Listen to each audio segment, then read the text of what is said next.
दोस्तों, आपके अपने YouTube channel one education star में आपका बहुत-बहुत स्वागत है। मुझे उम्मीद है कि आप ठीक होंगे और अपनी तैयारी को कंटिन्यू कर रहे होंगे। आज का टॉपिक है केमिस्ट्री और आज केमिस्ट्री का ये तीसरा क्लास है। इससे पहले इसके 2 वीडियो अपलोड किए जा चुके हैं। उसका लिंक इसके डिस्क्रिप्शन में दिया गया है, वहां से जाकर उसे देख सकते हैं। हम लोग पिछले 10 वर्षों में बीपीएससी में पूछे गए प्रश्न को देख रहे हैं। इसमें फिजिक्स का 2 वीडियो ऑलरेडी अपलोड किया जा चुका है। अगर हम अपनी तैयारी को रिवीजन से सिलेक्शन की ओर ले जाना चाहते हैं तो इसके PYQ को हमें समझना होगा, क्योंकि PYQ से ही हम उस एग्जाम की पैटर्न को और उसके क्वेश्चन के लेवल को समझते हैं।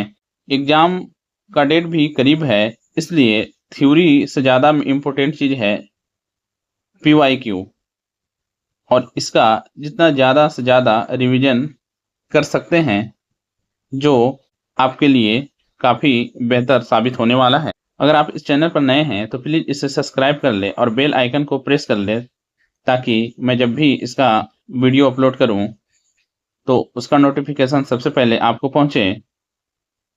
और अगर ये वीडियो पसंद आएगा तो प्लीज़ लाइक कर देंगे। तो बिना वक्त को गंवाए हुए हम लोग सीधे चलते हैं क्वेश्चन पर। आज का पहला सवाल है, जल की अस्थायी कठोरता का कारण है calcium carbonate, sodium chloride, calcium तथा मैग्नीशियम के क्लोराइड और सल्फेट, सोडियम तथा पोटेशियम के क्लोराइड और सल्फेट। तो जल में 2 तरह की कठोरता पाई जाती है, एक अस्थायी और दूसरा अस्थायी। तो जल की जो अस्थायी कठोरता है वह कैल्शियम और मैग्नीशियम के बाइकार्बोनेट के कारण होता है, जबकि जल की अस्थायी कठोरता कैल्शियम और मैग्नीशियम के क्लोराइड और सल्फेट के कारण होता है। इसलिए ऑप्शन सी सही होगा इसका आंसर। क्वेश्चन नंबर 2 है कि हास्य गैस क्या है। इसे इंग्लिश में लाफिंग गैस भी कहते हैं, यानी हंसने वाला गैस, या डॉक्टर द्वारा इसे बेहोश करने के लिए भी इस्तेमाल किया जाता है। तो यह रासायनिक रूप से ये कौन सी गैस होती है? Nitric oxide, nitrogen pentoxide, nitrogen peroxide या नाइट्रस ऑक्साइड। तो यह नाइट्रस ऑक्साइड होता है और इसका रासायनिक सूत्र N2O होता है। ऑप्शन डी इसका सही आंसर है। क्वेश्चन नंबर 3 है, निम्न में कौन सा मिलान सही नहीं है? त्वचा कैंसर, पराबैंगनी किरण से, ध्वनि प्रदूषण, डेसिबल, वैश्विक तापमान, मेथेन, ओजोन छिद्र, क्लोरोफ्लोरोकार्बन। तो त्वचा कैंसर पराबैंगनी किरण से होती है, ये सही है। ध्वनि प्रदूषण को डेसिबल में मापा जाता है, ये भी सही है। और ओजोन छिद्र जो है इसका कारण क्लोरोफ्लोरोकार्बन है, ये भी सही है। जबकि वैश्विक तापन में मीथेन का मेन रोल नहीं, बल्कि ये गलत दिया हुआ है, यहाँ पर होगा CO2, यानी कि ग्लोबल वार्मिंग के लिए मुख्य जिम्मेदार जो गैस है वो कार्बन डाइऑक्साइड ही है। इसलिए इसका राइट आंसर ऑप्शन सी होगा। क्वेश्चन नंबर 4 है कि विद्युत ऊर्जा पैदा की जा सकती है डॉट से लोहा, एल्यूमिनियम, तांबा या यूरेनियम। तो विद्युत ऊर्जा यूरेनियम से पैदा की जाती है, क्योंकि हम जानते हैं कि परमाणु भट्टी में यूरेनियम का ही ईंधन के रूप में इस्तेमाल किया जाता है, जो बिजली पैदा करने का एक साधन है। क्वेश्चन नंबर 5 है कि अम्ल वर्षा के घटक हैं HNO3, H2SO4, CO2 या A और B दोनों। तो अम्ल वर्षा के घटक A और B दोनों हैं, यानी कि H2SO4 और नाइट्रिक अम्ल, ये दोनों हैं। ऑप्शन डी राइट आंसर है। क्वेश्चन नंबर 6 है कि प्राकृतिक रबड़ किसका बहुलक है? Isoprene, styrene, protein, vinyl acetate. तो प्राकृतिक रबड़ आइसोप्रीन का है, जबकि कृत्रिम रबड़ नियोप्रीन का बहुलक होता है। ऑप्शन ए राइट आंसर है। पेट्रोल के गुणवत्ता को व्यक्त किया जाता है सीटेन संख्या के द्वारा, ऑक्टेन संख्या के द्वारा, ब्यूटेन संख्या के द्वारा या रेनॉल्ड्स संख्या के द्वारा। तो पेट्रोल की जो गुणवत्ता है वो ऑक्टेन संख्या के द्वारा व्यक्त किया जाता है, जबकि सीटेन के द्वारा डीजल का गुणवत्ता व्यक्त किया जाता है। सीएनजी का मुख्य घटक है CO2, N2 यानी कि नाइट्रोजन, या H2 या CH4। तो सीएनजी का मुख्य घटक मीथेन है। अच्छा, इसे हम याद कैसे रखेंगे? क्योंकि सीएनजी और एलपीजी में हम कंफ्यूज हो जाते हैं कि उसका मुख्य घटक कौन सा है और इसका मुख्य घटक कौन सा है। तो एलपीजी क्या है? ये सिलेंडर है। अगर आप सिलेंडर को उठाएंगे तो बीपी जो है कि आपका बढ़ जाएगा, और बीपी को जब आप खोलेंगे तो इसका होता है बी से ब्यूटेन और पी से प्रोपेन। आप ऐसे इसे याद रख सकते हैं। उसी तरीके से सीएनजी से क्या होता है? वाहन चलता है, मतलब गाड़ी।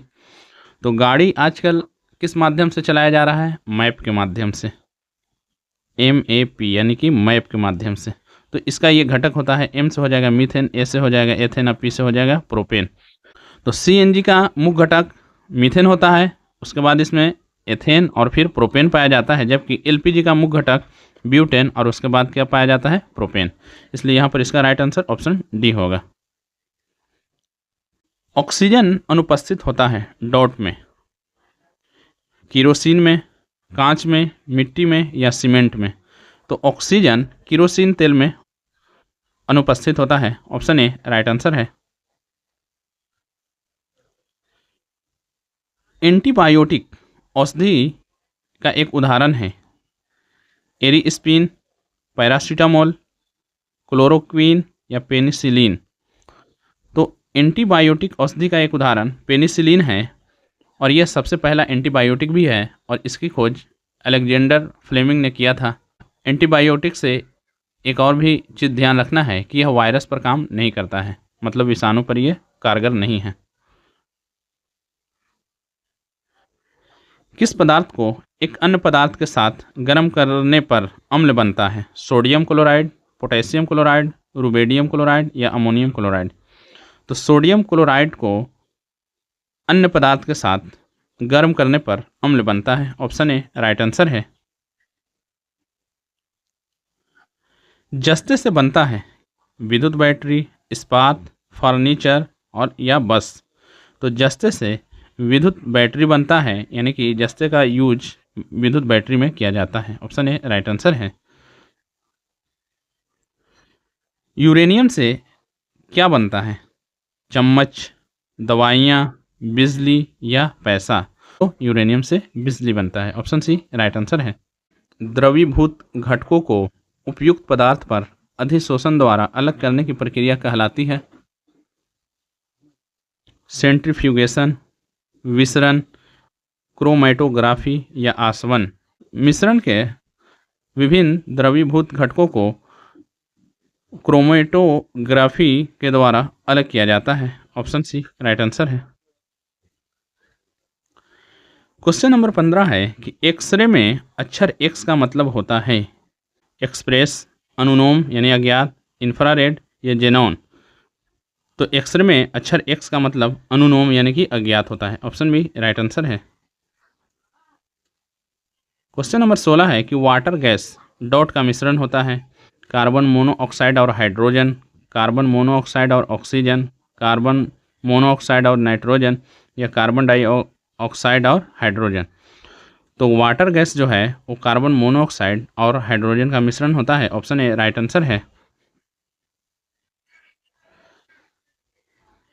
फ्रेंड्स, अगर ये वीडियो आपको पसंद आ रहा है तो प्लीज़ लाइक कर देंगे और दोस्तों को शेयर कर देंगे। डॉट के कारण पानी एक उत्कृष्ट शीतलन कारक है। कम क्वथनांक के कारण, उच्च विशिष्ट ऊष्मा के कारण, कम विशिष्ट ऊष्मा के कारण या उच्च क्वथनांक के कारण। तो उच्च विशिष्ट ऊष्मा के कारण पानी एक उत्कृष्ट शीतलन कारक है, यानी कि ऑप्शन बी राइट आंसर है। कुछ धातु ऑक्साइड अम्ल और क्षार के साथ अभिक्रिया कर नमक और पानी बनाते हैं, उन्हें उभयधर्मी ऑक्साइड कहते हैं। उभयधर्मी ऑक्साइड के उदाहरण हैं Al2O3 और ZNO, यानी ऑप्शन बी राइट आंसर है। अम्ल धातु कार्बोनेट से अभिक्रिया कर डॉट गैस मुक्त करते हैं। हाइड्रोजन, कार्बन डाइऑक्साइड या कार्बन मोनोऑक्साइड या ये सभी। तो अम्ल धातु कार्बोनेट से अभिक्रिया कर कार्बन डाइऑक्साइड उत्सर्जित करते हैं। ऑप्शन बी राइट आंसर है। HOOCCOOH को कौन सा अम्ल कहा जाता है? कार्बनिक अम्ल, ऑक्जेलिक अम्ल, एसिटिक अम्ल या बेंजोइक अम्ल? ये ऑक्जेलिक अम्ल का सूत्र है। ऑप्शन बी राइट आंसर है। क्वेश्चन नंबर 21 है कि एसिटिक अम्ल की गंध किसके समान होती है? टमाटर, सिरका, मिट्टी के तेल या इनमें से कोई नहीं? तो एसिटिक अम्ल का गंध सिरके का समान होती है। ऑप्शन बी राइट आंसर है। लाल लिटमस को नीला कौन करता है? अम्ल, क्षार, अशुद्ध जल या एक्वारेजिया? तो लाल लिटमस को नीला क्षार करता है और एक्वारेजिया में सोना, चांदी जो आभूषण बनाने वाले धातु हैं उन्हें गलाया जाता है। क्वेश्चन नंबर 23 है कि विषम का पता लगाएं। फल का पकना, बर्फ का जमना, सीमेंट की सेटिंग, कोयले का जलना। तो यहाँ पर दो प्रकार के परिवर्तन ऑप्शन में दिए गए हैं, एक रासायनिक परिवर्तन और दूसरा भौतिक परिवर्तन। तो बर्फ का जमना भौतिक परिवर्तन है, बाकी तीनों रासायनिक परिवर्तन है, इसलिए इसका राइट आंसर ऑप्शन बी होगा। क्वेश्चन नंबर 24 है कि शुष्क HCl गैस शुष्क लिटमस पत्र का रंग क्यों नहीं बदलती? तो ऑप्शन है कि HCl गैस निर्जलीकरण एजेंट के रूप में कार्य करती है। ऑप्शन बी है कि सूखी गैस की उपस्थिति में लिटमस सूख जाता है। ऑप्शन सी है कि हाइड्रोजन प्लस या H3O माइनस के आयन के अनुपस्थिति में रंग नहीं बदलता है, या ये सभी। तो इसका राइट आंसर ऑप्शन सी होगा। निम्न में कौन सा कथन सत्य है? हीरा और ग्रेफाइट दोनों कार्बन के अपरूप हैं। हीरा और ग्रेफाइट दोनों का क्रिस्टलीय संरचना समान है। हीरा और ग्रेफाइट दोनों में विद्युत चालकता समान है, या दोनों के कठोरता समान होती है? हीरा और ग्रेफाइट दोनों कार्बन के अपरूप है, सिर्फ यही सही है, क्योंकि हीरा और ग्रेफाइट के क्रिस्टलीय संरचना समान नहीं होती बल्कि अलग अलग होती है। उसी तरीके से दोनों की चालकता अलग अलग होती है, यानी हीरा में विद्युत धारा का प्रवाह नहीं होता है जबकि ग्रेफाइट में होता है। पेंसिल के निब में यही लगा हुआ होता है। दोनों की कठोरता भी समान नहीं होती है, क्योंकि हीरा सबसे कठोर पदार्थ कहलाता है जबकि ग्रेफाइट भंगुर है, यानी वो टूट जाता है तुरंत। क्वेश्चन नंबर 26 है कि कोलाइडी कण के आकार की सीमा होती है 10⁻⁻7 मीटर से 10⁻⁻10 मीटर, या 10⁻7 मीटर से 10⁻⁻10 मीटर।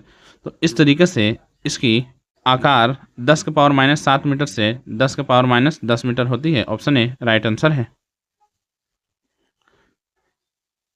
क्वेश्चन नंबर 27 है कि अक्रिस्टलीय कार्बन का शुद्धतम रूप है लकड़ी चारकोल, चीनी चारकोल, आस्थित चारकोल या दीपक की कालिख। तो अक्रिस्टलीय कार्बन का शुद्धतम रूप दीपक की कालिख है। ऑप्शन डी राइट आंसर है। आधुनिक परमाणु प्रतीक द्वारा प्रस्तावित विधि पर आधारित है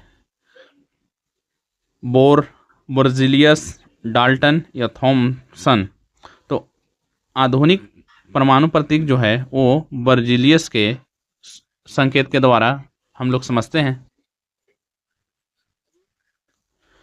निम्नलिखित विशेषताओं में से कौन सी रासायनिक परिवर्तन की विशेषता नहीं है?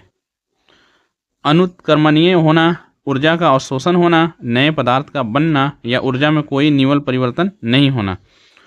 तो ऊपर वाला ए, बी और सी ये तीनों रासायनिक परिवर्तन की विशेषता है, जबकि ऊर्जा में कोई न्यूनल परिवर्तन नहीं होना ये इसके विशेषता नहीं है। ऑप्शन डी राइट आंसर है। क्वेश्चन नंबर 30 है कि ऐसे पदार्थ को जो बिना रासायनिक प्रक्रिया के अन्य पदार्थों से न को आसानी से अवशोषित कर लेते हैं कहा जाता है निर्जलीकरण कारक, जल शुष्कक, लोनिया पदार्थ या पार्श्वेद पदार्थ। तो उसे जल शुष्कक कहते हैं। ऑप्शन बी राइट आंसर है। क्वेश्चन नंबर 31 है कि कार्बन मोनोऑक्साइड से प्रदूषित वायु में सांस लेना खतरनाक है क्योंकि यह रक्त में ऑक्सीजन के साथ संयोजन करता है, यह हीमोग्लोबिन के साथ संयोजन करता है। यह शरीर से पानी को निकालता है और निर्जलीकरण का कारक बनता है। यह शरीर में प्रोटीन के जमाव का कारण बनता है। तो कार्बन मोनोऑक्साइड यह हीमोग्लोबिन के साथ संयोग करता है और रक्त प्रवाह को बाधित करता है। ऑप्शन बी राइट आंसर है। मक्खन का एक उदाहरण है निलंबन, कोलाइडी, पायस या मिश्रण। तो मक्खन जो है कि ये पायस का एक उदाहरण है। ऑप्शन सी राइट आंसर है। परमाणु संरचना का जनक किसे कहते हैं? कनाद, डाल्टन, बोर या अफबाउ। तो परमाणु संरचना का जनक जॉन डाल्टन को कहा जाता है। ऑप्शन बी राइट आंसर है। निम्न में कौन अस्थायी मूल कण है? इलेक्ट्रॉन, पॉजिट्रॉन, प्रोटॉन या न्यूट्रॉन। तो पॉजिट्रॉन ये अस्थायी मूल कण है। ऑप्शन बी राइट आंसर है। सर्वप्रथम परमाणु मॉडल किसने प्रस्तुत किया था या दिया था? डाल्टन, थॉमसन, रदरफोर्ड या डी ब्रोगली। तो सर्वप्रथम परमाणु मॉडल जे थॉमसन ने दिया था। ऑप्शन बी राइट आंसर है। इन्होंने ही इलेक्ट्रॉन की खोज की थी। एक AMU यानी एटॉमिक मास यूनिट बराबर होता है 1.66 गुने 10 के पावर माइनस 27 के जी, या 1.6 गुने 10 के पावर माइनस 19 के जी, या 9.1 गुने 10 के पावर माइनस 31 के जी, या 6.025 गुने 10 के पावर माइनस 24 के जी। तो एक AMU बराबर होता है 1.66 गुने 10 के पावर माइनस 27 के जी। ऑप्शन ए राइट आंसर है। निम्न में से कौन सा मिलान सही नहीं है? Neutrino, Pauli, meson, Yukawa, boson, Satyendranath Bose, positron, Newton. तो ए, बी और सी ये तीनों मिलान सही है, यानी इन कणों की खोज ये तीनों ने ही किया था, जबकि पॉजिट्रॉन की खोज एंडरसन ने किया है, न्यूटन ने नहीं। इसलिए इसका राइट आंसर ऑप्शन डी होगा। क्वेश्चन नंबर 38 है कि प्रोटॉन का नामकरण किसने किया था? न्यूटन, गोल्डस्टीन, रदरफोर्ड या पाउली। तो स्वर्ण प्लेट पर प्रोटॉन का पता रदरफोर्ड ने ही लगाया था और इन्होंने ही इस कण का नाम प्रोटॉन रखा था, यानी कि रदरफोर्ड ने इसका नामकरण किया है। ऑप्शन सी राइट आंसर है। क्वेश्चन नंबर 39 है कि निम्न में कौन सा कण अस्थायी गुणों को प्रदर्शित करता है? इलेक्ट्रॉन, प्रोटॉन, न्यूट्रॉन या तीनों। तो इसमें न्यूट्रॉन जो है कि अस्थायी गुण को प्रदर्शित करता है, जबकि प्रोटॉन और इलेक्ट्रॉन ये दोनों अस्थायी गुण को प्रदर्शित करता है। ऑप्शन सी राइट आंसर है। सबसे अधिक समस्थानिक किस तत्व का है? Hydrogen, sodium, polonium, carbon. तो सबसे अधिक समस्थानिक पोलोनियम का है। ऑप्शन सी राइट आंसर है। निम्न में कौन सा कथन सत्य है? इलेक्ट्रॉन जब नाभिक से दूर जाती है तो उसकी ऊर्जा बढ़ती है। इलेक्ट्रॉन जब अपने मूल कक्षा में रहती है तो उसके ऊर्जा में कोई परिवर्तन नहीं होता है। तो ये दोनों सही कथन है। ऑप्शन सी राइट आंसर है। तत्वों के इलेक्ट्रॉनिक विन्यास नियम किसने दिया था? De Broglie, Aufbau, Heisenberg, Pauli. तो तत्वों के इलेक्ट्रॉनिक विन्यास ऑफबाउ ने दिया था। ऑफबाउ ने दिया था। ऑप्शन बी राइट आंसर है। ये जो S1 S2 करके जो हम लोग निकालते हैं विन्यास, ये ऑफबाउ का ही दिया हुआ है। क्वेश्चन नंबर 43 है कि CH4 यानी कि मीथेन में कार्बन की संयोजकता कितना होता है? 1, 4, 5, 3। तो मीथेन में कार्बन की संयोजकता 4 होता है। ऑप्शन बी राइट आंसर है। निम्न में कौन एक अर्धचालक नहीं है? Polonium, boron, arsenic, oxygen. तो इसमें ऑक्सीजन अर्धचालक नहीं है, बाकी पोलोनियम, बोरॉन और आर्सेनिक ये अर्धचालक हैं। ऑप्शन डी राइट आंसर है। उपधातुओं में धारा का प्रवाह होता है आयन से, इलेक्ट्रॉन से, होल से या इनमें से कोई से नहीं। तो उपधातुओं में धारा का प्रवाह होल से होता है। ऑप्शन सी राइट आंसर है। पृथ्वी पर सबसे अधिक मात्रा में पाया जाता है, यानी भूप्रॉपर्टी की बात की जा रही है तो भूप्रॉपर्टी में सबसे अधिक मात्रा O2 की है, दूसरे नंबर पर सिलिकॉन की है और तीसरे नंबर पर एल्यूमिनियम की है। हम जानते हैं कि ऑक्सीजन अधातु है, सिलिकॉन उपधातु है और एल्युमिनियम धातु है। इस टाइप से पूछने का मतलब है कि पृथ्वी पर सबसे अधिक मात्रा में क्या है, अधातु पाया जाता है, उसके बाद उपधातु और फिर धातु। इसलिए इसका राइट आंसर ऑप्शन बी होगा। क्वेश्चन नंबर 47 है कि विलयन क्या है? यौगिक, समांग मिश्रण, विषमांग मिश्रण या इनमें से कोई नहीं। तो विलयन एक समांग मिश्रण है। ऑप्शन बी राइट आंसर है। बारूद, कोहरा तथा सीमेंट क्या है? विलयन, समांग मिश्रण, विषमांग मिश्रण या यौगिक। तो बारूद, कोहरा तथा सीमेंट ये एक विषमांग मिश्रण है। ऑप्शन सी राइट आंसर है। क्वेश्चन नंबर 49 है कि निम्न में कौन मिलान सही नहीं है? भाप और कोहरा, गैस में द्रव का मिश्रण, धुआं एवं आंधी, गैस में ठोस का मिश्रण, कोल्ड ड्रिंक, द्रव में गैस का मिश्रण, दूध पानी, द्रव में ठोस का मिश्रण। तो ये गलत है। ऑप्शन डी राइट आंसर है, क्योंकि दूध और पानी यानी द्रव में द्रव का मिश्रण है। Option D. क्वेश्चन नंबर 50 और आज का ये लास्ट क्वेश्चन है कि एंजाइम एक है जैव उत्प्रेरक, प्रोटीन, कार्बोहाइड्रेट या ए और बी दोनों। तो एंजाइम जो है कि जैव उत्प्रेरक भी है और प्रोटीन भी है, यानी कि ऑप्शन डी राइट आंसर है। फ्रेंड्स, हम लोगों ने केमिस्ट्री के ये पार्ट तीसरा को कंप्लीट कर लिया है और ये इसका लास्ट वीडियो था। इसके बाद हम लोग बायोलॉजी के वीडियो को देखेंगे।